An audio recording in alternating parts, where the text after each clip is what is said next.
Princess Ilthara Virel stood alone at the crystal altar. The hall was magnificent, arched pillars glowing with living light, banners of noble bloodlines hanging in perfect symmetry. Hundreds of alien nobles watched in silence as a marriage rite paused, then stopped. The High Arbiter cleared his throat. "The bonding is denied." A ripple of whispers spread through the chamber. Ilthara felt her chest tighten. "Reason," the Arbiter continued coldly. "Genetic deviation. Asymmetrical cranial structure. Insufficient aesthetic resonance." In simpler terms, she was not beautiful enough. Ilthara's hands trembled, but she did not cry. Virel princesses were raised not to. Still, the rejection burned deeper than any blade. The groom, Lord Cadenrow, did not even look at her. He turned away in disgust. "I refuse," he said loudly. "I will not buy my lineage to flawed stock." The words echoed. Ilthara bowed her head and stepped back from the altar, every step heavier than the last. Her entire life had been built toward this moment. Marriage was duty. Marriage was survival. Marriage was worth. And she had failed. Also, they believed. From the far edge of the hall, a single human observer watched in silence. Ethan Ward, cultural liaison from Earth. He frowned. Later that evening, Ilthara stood alone in the palace gardens, staring into the reflecting pools. Her ceremonial markings had been scrubbed away. She was no longer a bride, just a liability. "You shouldn't be alone," a voice said gently. She turned, startled. The human. Ethan Ward stood a respectful distance away, hands open, posture relaxed. "My apologies," he said. "I didn't mean to intrude."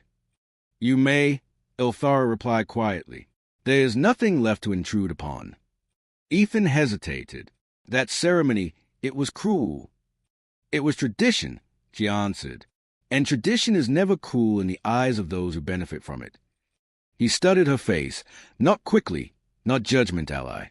Slowly, carefully. "You know," he said, "where I come from, beauty isn't about symmetry." She blinked. "Then what is it?"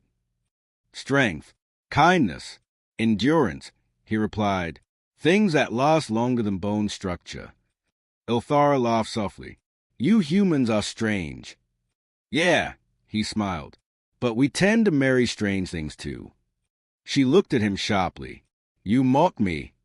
"No," he said firmly. "I respect you." That was when something inside her shifted.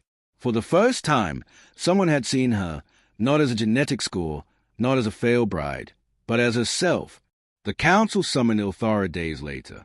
"Your failure has consequences," the elder matron said. "You will be reassigned. Perhaps gifted." Ilthara stiffened. "Gifted?" To the humans, the matron replied coolly.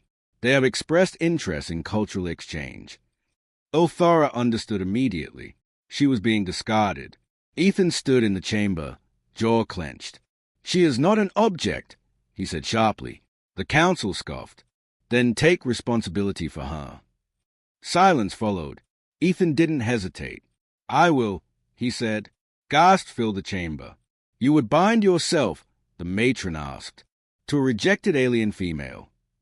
Ethan stepped forward and met Ilthara's eyes. "Yes," he said simply, "if she'll have me." Ilthara's breath caught. "You would marry me," she whispered, "after what they said."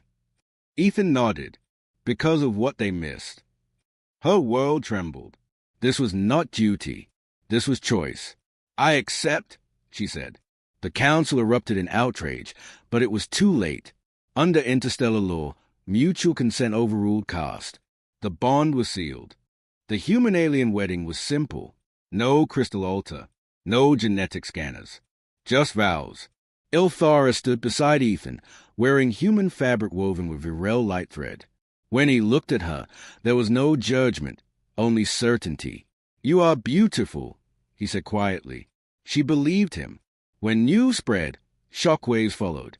A rejected alien princess had found what beyond her species. A human had defied an entire civilization's standards. And the bond was strong. Too strong to deny. Years later, diplomats would study the event as a turning point.